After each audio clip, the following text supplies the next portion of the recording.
Most guests on The Tonight Show came to promote or entertain, but others came to educate and challenge audiences with ideas that went far beyond typical late-night entertainment. These are the most genius guests on Johnny Carson, while Carl Sagan, the science communicator. Sagan transforms complex astronomy into relatable stories connecting space and evolution to everyday human curiosity, with a warmth that made viewers feel like they were chatting with a brilliant neighbor rather than receiving a lecture. His ability to stay calm, funny, and clear even when Carson's questions turned tricky revealed his deep understanding, as he never resorted to jargon or condescension while explaining the cosmos. The astronomer's infectious enthusiasm for discovery came through in every appearance, as Sagan treated wonder as a legitimate scientific tool, making abstract concepts like billions of years feel personally relevant. Carson visibly enjoyed these conversations as Sagan provided intellectual substance without pretension, while the audience learned about pale blue dots and cosmic perspectives. Bobby Fischer, the chess prodigy. Fischer's appearance revealed what extreme mental focus looks like in real life as the chess champion discussed the game at its highest level, before casually solving the famous 15 puzzle with speed that left Carson stunned. Watching Fischer's mind work felt like observing a different species, as his processing speed and pattern recognition operated at levels most people couldn't comprehend. The segment took unexpected turns as Fischer demonstrated his abilities while maintaining an awkward charm that humanized his genius. Carson struggled keeping up with Fischer's rapid-fire thinking as the chess master moved between topics with the same velocity he moved pieces on the board. The puzzle demonstration became legendary as Fischer solved it almost instantly, showing it as a challenge that stumped most viewers.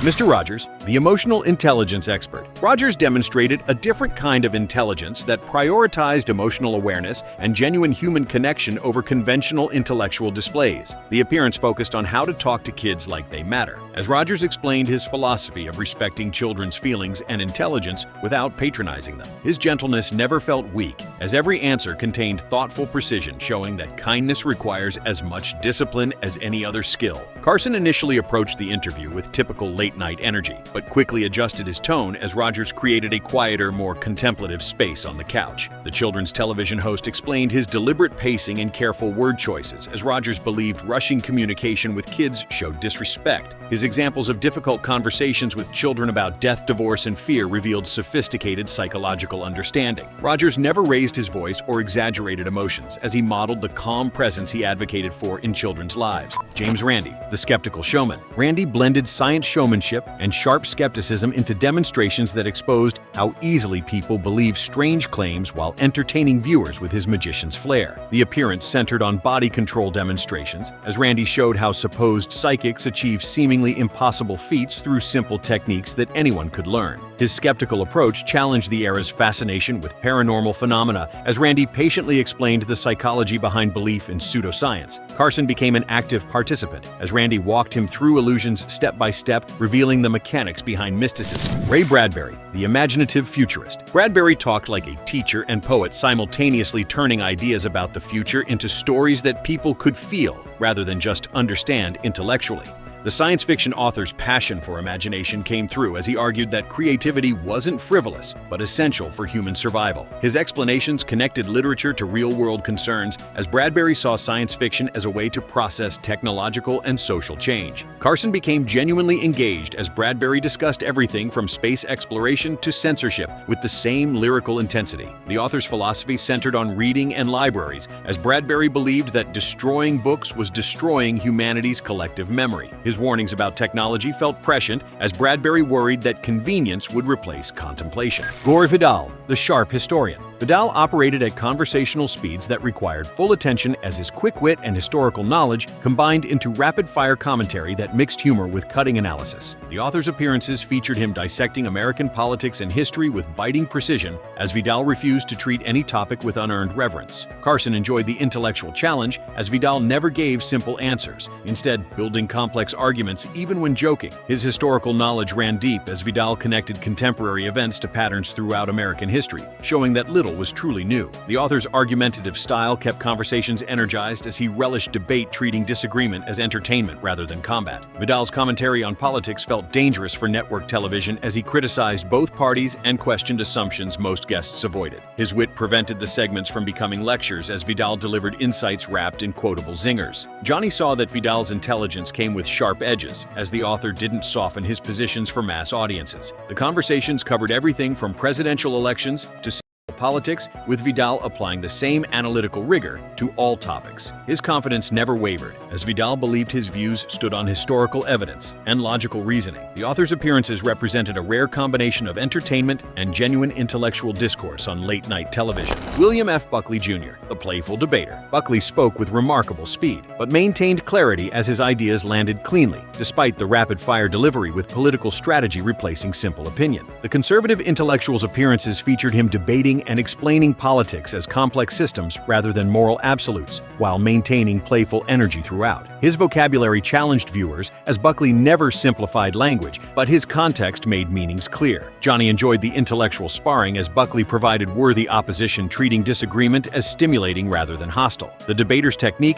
involved building arguments systematically as Buckley established premises before drawing conclusions. His political analysis covered ideology and strategy as Buckley discussed how ideas translated into governance. The playful quality prevented smugness, as Buckley smiled while dismantling opposing arguments, showing he enjoyed the process. His sharp wit served his arguments as humor made points memorable while keeping audiences engaged. Carson appreciated guests who could think and entertain simultaneously, as Buckley proved conservatism could be intellectually rigorous and entertaining. Barbara Walters, the power dynamic flipper. Walters flipped the traditional power dynamic by interviewing Johnny instead of being interviewed, showing how a master journalist listens, pivots, and extracts details without seeming aggressive or rude. The role reversal created fascinating television as Carson became the subject experiencing what his guests felt nightly. Her technique revealed itself through demonstration as Walters showed the mechanics of good interviewing rather than explaining them. The questions built on each other as Walters used Carson's answers to guide her next inquiry, creating conversational flow. Her skill at making subjects comfortable while extracting information became obvious as Johnny opened up, despite knowing the techniques being used. The segment worked because both parties were experts, as Walters interviewed someone who understood interviewing, creating meta-commentary on the format. Her control showed in how she redirected when conversations wandered, as Walters maintained her agenda while seeming spontaneous. Carson's respect for Walters came through as he recognized her mastery, allowing her to control the segment. Dr. Ruth Westheimer, the fearless educator. Westheimer approached topics of relationships and intimacy with directness that shocked and educated audiences as she discussed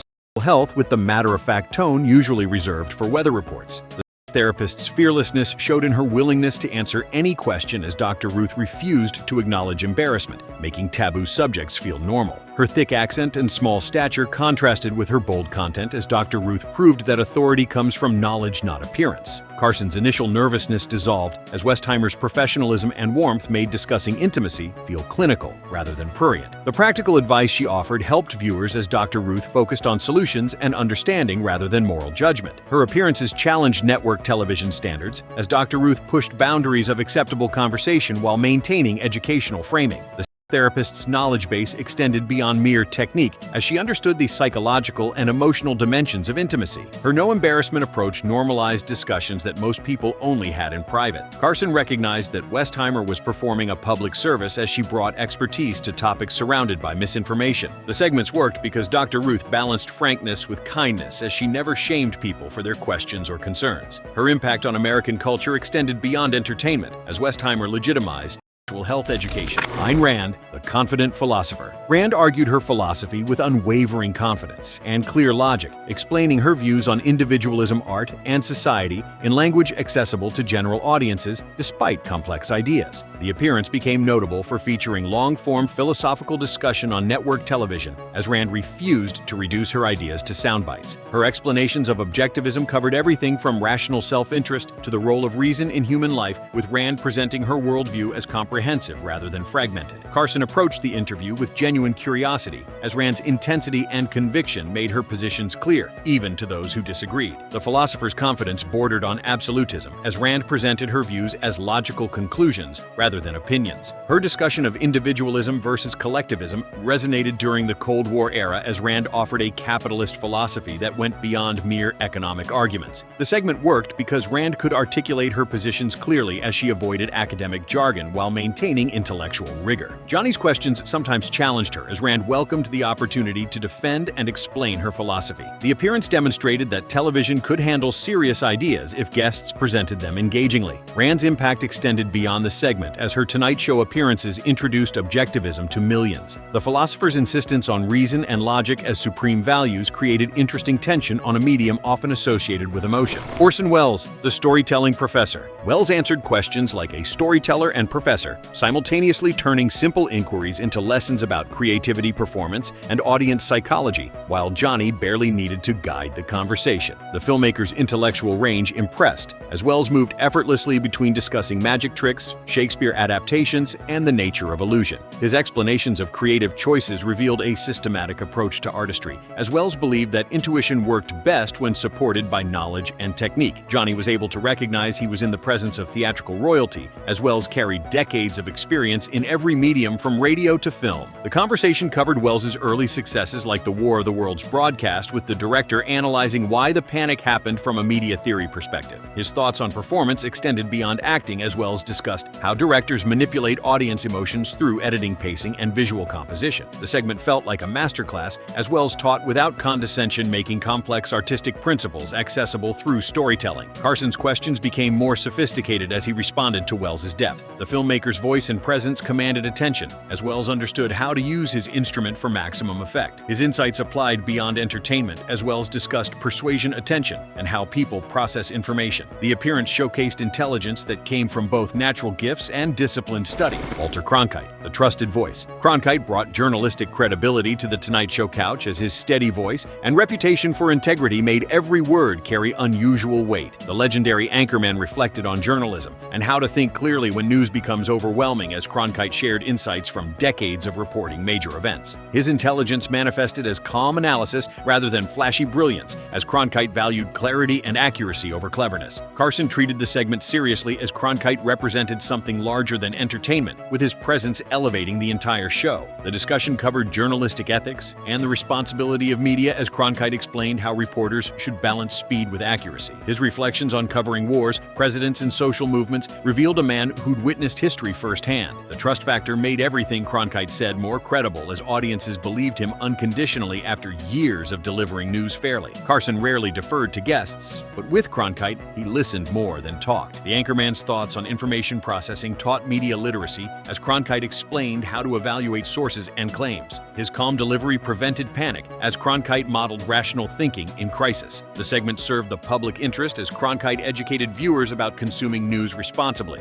His appearance represented journalism's golden age when trust in media ran high. Jim Garrison, the persistent investigator. Garrison defended his controversial JFK assassination investigation, while Johnny pushed back, creating rare argumentative television as the district attorney built his case methodically despite skeptical questioning. The appearance became notable for featuring genuine debate, as Garrison presented evidence and theories challenging the Warren Commission's conclusions. His persistence impressed even skeptics, as Garrison refused intimidation, maintaining his positions despite enormous criticism. Carson's questions represented mainstream skepticism, as he asked what many viewers wondered about Garrison's extraordinary claims. David Steinberg, the logical comedian. Steinberg operated as both comedian and intellectual, as his jokes worked, because the logic remained tight and timing stayed exact, demonstrating how smart comedy succeeds. The comedian's background as writer and debater showed in how he constructed bits with mathematical precision. His appearances featured him thinking aloud, as Steinberg revealed the architecture behind seemingly spontaneous humor. Carson appreciated Steinberg's approach, as both men valued craft and precision in comedy. The jokes had layers, as Steinberg operated on multiple levels, simultaneously creating humor that rewarded attention. His timing being exact meant Steinberg controlled rhythm perfectly, never rushing or dragging. The logical foundation prevented jokes from collapsing, as Steinberg's comedy withstood scrutiny. Carson recognized a fellow craftsman, as Steinberg shared Johnny's commitment to structural integrity. The demonstration through performance taught more than explanation, as Steinberg showed how smart comedy worked. His debater quality emerged in how he argued positions comedically, making making persuasive points while entertaining. Truman Capote, the surgical writer. Capote dissected how he transformed a real crime into a gripping literary work discussing his research psychology and writing choices behind In Cold Blood with clinical precision. The author's discussion revealed his methodology as Capote explained spending years investigating the Kansas murders and developing relationships with the killers. His approach to true crime pioneered a genre as Capote believed that nonfiction could achieve the emotional impact of novels. Carson probed the ethical questions as Capote defended his immersion technique and relationship with condemned men. The writer's analysis of psychology showed deep curiosity as Capote sought to understand what created killers rather than simply condemning them. His writing choices covered narrative structure and pacing as Capote explained withholding information to build suspense. The surgical metaphor fit as Capote treated writing as precise craft requiring planning and technique. These Tonight Show guests proved that brilliant minds could make late-night television educational without sacrificing entertainment, showing that audiences were smarter and more curious than networks assumed. Which genius guest do you think made the biggest impact on Carson? Let us know in the comments, and don't forget to subscribe for more Tonight Show history.